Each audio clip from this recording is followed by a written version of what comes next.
says that the beloved Prophet sallallahu alaihi wasallam used to reserve a minbar for Hazrat Hassan in Masjid Nabawi Sharif. Hazrat Hassan used to stand on the minbar Sharif and describe the virtues of the beloved Prophet sallallahu alaihi wasallam. Rahmatul Alamin, Janab Sadiq Amin sallallahu alaihi wasallam was pleased of his poetry and used to encourage him, and Sarkar Alam sallallahu alaihi wasallam used to say praising Hazrat Hassan, "O Allah Azza wa Jalla, please acknowledge the poetry of Hazrat Hassan through Ruhul Qudus." At one place, Hazrat Hassan described beloved Prophet sallallahu alaihi wasallam in following word: "وَأَجْمَلُ مِنْكَ لَمْ تَرَكَتُ عَيْنِي وَأَجْمَلُ مِنْكَ لَمْ تَرَكَتُ عَيْنِي وَأَكْمَلُ مِنْكَ لَمْ تَلِدِ النِّسَاءُ خُلِقْتَ مُبَرَّأً مِنْ كُلِّ عَيْبٍ كَأَنَّكَ قَدْ خُلِقْتَ كَمَا تَشَاءُ." یا رسول اللہ، آپ سے زیادہ حسین و جمیل میری آنکھ نے دیکھا نہیں ہے. میرے آقا، آپ سے زیادہ صاحب کمال کسی عورت نے جنا نہیں ہے. آپ عیب سے پاک پیدا کیے گئے ہیں، بلکہ آقا گویا آپ ویسے ہی پیدا کیے گئے ہیں جیسا کہ آپ چاہتے تھے.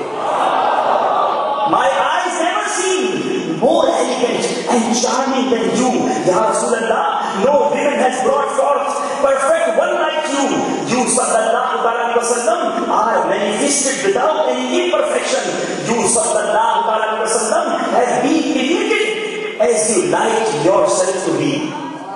صحابہ کرام اس والہانہ انداز، اس دیوانگی کے عالم میں میرے آقا علیہ السلام سے محبت کیا کرتے. اے میرے پیارے اسلامی بھائیوں، ان دربار بہت شریف شیطان spread rumor that beloved Prophet sallallahu alaihi wasallam had been martyred. Sahaba got worried when this terrible news reached Madinah Munawwara. Women became restless and came out of their homes to know about the well-being of Rasulullah sallallahu alaihi wasallam. One woman of the Banu Dinar was rushing towards the battlefield. In her way, she met some companions of Rasulullah sallallahu alaihi wasallam. She asked them restlessly, "What about the beloved Prophet sallallahu alaihi wasallam?" They said, "Your father has been martyred. Tumhare baap shaheed ho gaye."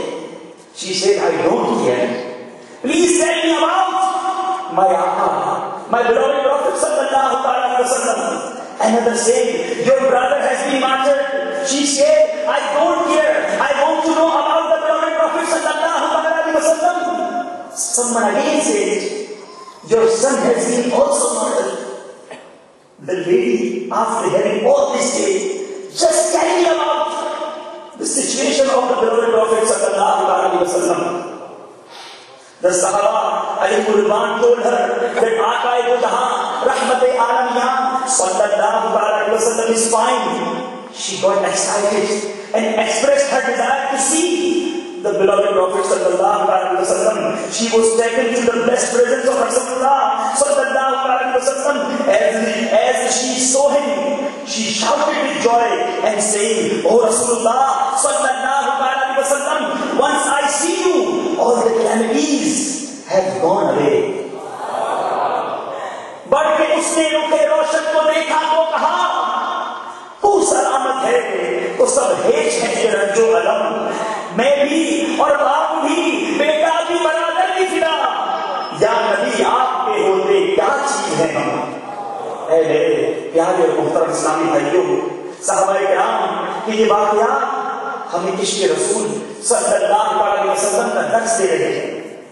حضرت غزوہ احد میں ام المومنین حضرت عائشہ صدیقہ رضی اللہ تعالیٰ عنہا نے دیکھا کہ کچھ فاصلے پر ایک شخص زخموں سے چور چکے ہے، وونڈڈ ہے، اس کو بہت سارے زخم لگے ہوئے ہیں اور بے چینی سے کرا رہا ہے.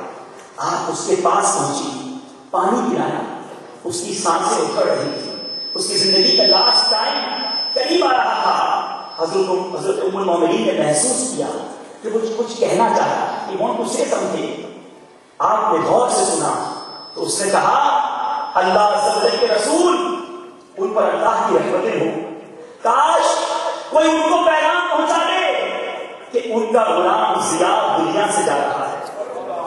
جان بدن کی چارہ پرواہی کرو، جانے عیسیٰ ہو مسیحائی کرو، حضرت ام المومنین عائشہ صدیقہ رضی اللہ تعالی عنہا مدنی آقا صلی اللہ علیہ وسلم کی خدمت میں پہنچی، زیاد کا پیغام پہنچایا۔ سرکار دو عالم صلی اللہ علیہ وسلم بے قرار ہو کر اپنے زخمی کے سرحانے تشریف لائے۔ سرے والی انہیں رحمت کی ادا لائی ہے، سرے والی انہیں رحمت کی ادا لائی ہے، حال بگڑا ہے تو بیمار کی بن آئی ہے۔ ہجرے نبی میں آہ کہاں میں نسل گئی؟ ارے میرے آقا تو وہ ہیں کہ دنیا کے کسی کونے سے میرے آقا کو کوئی غلام پکار کر کو دیکھے، آپ انگلینڈ میں ضرور ہو، آپ یورپ میں کیوں نہ ہو، میرے آقا علیہ السلام اپنے غلام کی فریاد کو ضرور پہنچتے ہیں۔ ایک شاعر لکھتا ہے ہجرے نبی میں آہ کہاں میں نسل گئی، تڑپے جو ہم یہاں تو مدینے خبر گئی۔ میرے آقا حضرت زیاد کے پاس پہنچتے ہیں، لمحہ مبارکہ کو جنبش ہوتی ہے، پھول جھڑنے لگتے ہیں اور الفاظ کچھ یوں ترتیب پاتے ہیں، زیاد آنکھیں کھولو، زیاد آنکھیں کھولو، میں آ گیا ہوں۔ حضرت زیاد نے آنکھیں کھول دی، آنکھوں سے آنسو جاری ہو گئے۔ سرکار دو عالم صلی اللہ علیہ وسلم کو اپنے سامنے دیکھا تو بش آ گیا۔ مصطفیٰ کریم علیہ السلام کے جلووں میں ڈوب ہو گئے۔ سرکار نے فرمایا زیاد کوئی آخری تمنا ہے، اینی لاسٹ ڈیزائر جو ہے؟ حضرت زیاد گھبرائی ہوئی آواز میں نہ کہہ سکے، صرف ایک تمنا ہے۔ یہ کہتے ہوئے اپنا نیم جان جسم زخموں سے چور چور جسم گھسیٹتے ہوئے سرکار کے قدموں میں رکھ دیا۔ حضرت زیاد کی قسمت پر ہماری زندگی قربان، ہماری جانیں قربان۔ اب حضرت زیاد کے ہونٹ آہستہ آہستہ حرکت کر رہے تھے اور یہ الفاظ لبوں پر کھیل رہے تھے، رضیت باللہ ربا وبالاسلام دینا وبمحمد نبیا صلی اللہ علیہ وسلم، یعنی اللہ تعالیٰ سے رب ہونے کے باعث I am happy that I have اللہ تبارک و تعالیٰ as my اللہ عز و جل as my رب، اور اسلام سے دین ہونے کے باعث I am happy that my deen is اسلام۔ اور کہتے ہیں وبمحمد نبیا صلی اللہ علیہ وسلم and I am happy, I am satisfied that Muhammad صلی اللہ علیہ وسلم is beloved prophet of Allah عز و جل۔ پھر کہتے ہیں فزت برب الکعبہ، رب کعبہ کی قسم میں کامیاب ہو گیا۔ swear to God, swear to Allah عز و جل I am successful۔ یہ کہتے ہوئے سرکار کے قدموں میں دم توڑ دیا۔ نجم کی اے خدا آرزو ہے یہی، ہم سب کی یہ تمنا ہے، حضرت زیاد کی اس زندگی کی آخری لمحات پر قربان کہ مرتے وقت اور کوئی تمنا نہیں تھی کہ میرا بینک بیلنس سیٹل کر دیا جائے، میرے بچوں کو خبر پہنچا دی جائے، میرے کاروبار کو کچھ میں وصیت کر جاؤں۔ ارے ایک ہی آخری تمنا تھی کہ آقا آپ آ گئے ہیں، آپ کے قدموں میں زیاد کی جان نکل جائے، اب زیاد کامیاب ہے، ہماری بھی یہی تمنا ہے۔ نجم کی اے خدا آرزو ہے یہی، عاشق زار کی آبرو ہے یہی، موت کے وقت سر ان کے قدموں میں ہو، دید ہوتی رہے دم نکلتا رہے، دید ہوتی رہے دم نکلتا رہے۔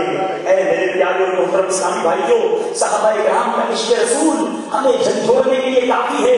حضرت عبداللہ بن زید انصاری رضی اللہ تعالیٰ عنہ جو صاحب اذن اور مستجاب الدعوات تھے، وہ صحابی تھے کہ جن کی دعائیں قبول ہوتی تھی۔ انہوں نے جب حادثہ قیامت نما سرکار دو عالم صلی اللہ علیہ وسلم کا دنیا سے پردہ فرمانے کی خبر سنی کہ میرے آقا ظاہری طور پر دنیا سے پردہ فرما چکے ہیں، تو غم مصطفیٰ میں بے قرار ہو گئے۔